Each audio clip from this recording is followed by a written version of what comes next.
اور ہم نے ابراہیم کو پہلے ہی سے ہدایت دی تھی اور ہم ان کے حال سے واقف تھے۔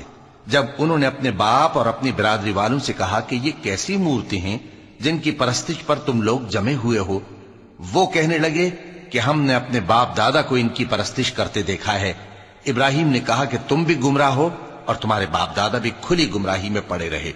وہ بولے، کیا تم ہمارے پاس واقعی حق لائے ہو یا ہم سے کھیل کی باتیں کرتے ہو؟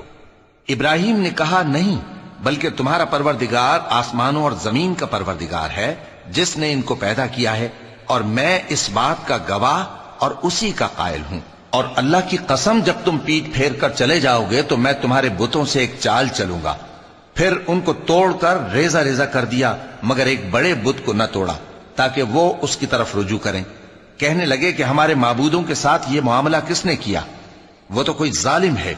لوگوں نے کہا کہ ہم نے ایک جوان کو ان کا ذکر کرتے ہوئے سنا ہے، اسے ابراہیم کہتے ہیں۔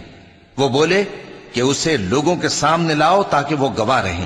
جب ابراہیم آئے تو بت پرستوں نے کہا کہ ابراہیم، بھلا یہ کام ہمارے معبودوں کے ساتھ تو نے کیا ہے؟ ابراہیم نے کہا، بلکہ یہ ان بڑے بت نے کیا ہوگا، اگر یہ بولتے ہوں تو ان سے پوچھ لو۔ انہوں نے اپنے دل میں غور کیا تو آپس میں کہنے لگے، بے شک تم ہی بے انصاف ہو۔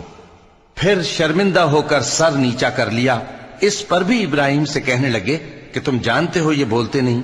ابراہیم نے کہا، پھر تم اللہ کو چھوڑ کر کیوں ایسی چیزوں کو پوجتے ہو جو نہ تمہیں کچھ فائدہ دے سکیں اور نہ نقصان پہنچا سکیں؟ تف ہے تم پر اور جن کو تم اللہ کے سوا پوجتے ہو ان پر، کیا تم عقل نہیں رکھتے؟ تب وہ آپس میں کہنے لگے کہ اگر تمہیں اس سے اپنے معبودوں کا انتقام لینا اور کچھ کرنا ہے تو اس کو جلا ڈالو اور اپنے معبودوں کی مدد کرو۔ ہم نے حکم دیا، اے آگ سرد ہو جا اور ابراہیم پر سلامتی والی بن جا۔ ان لوگوں نے برا تو ان کا چاہا تھا، مگر ہم نے انہی کو نقصان میں ڈال دیا اور ابراہیم اور لوط کو اس سرزمین کی طرف بچا نکالا جس میں ہم نے اہل عالم کے لیے برکت رکھی تھی۔ اور ہم نے ابراہیم کو اسحاق عطا کیے اور اس کے بعد مزید یعقوب بھی، اور ہم نے سب کو نیک بنایا تھا، اور ہم نے ان کو پیشوا بنایا کہ ہمارے حکم سے ہدایت کرتے تھے، اور ان کو نیک کام کرنے اور نماز پڑھنے اور زکوٰۃ دینے کا حکم بھیجا، اور وہ ہماری ہی عبادت کیا کرتے تھے۔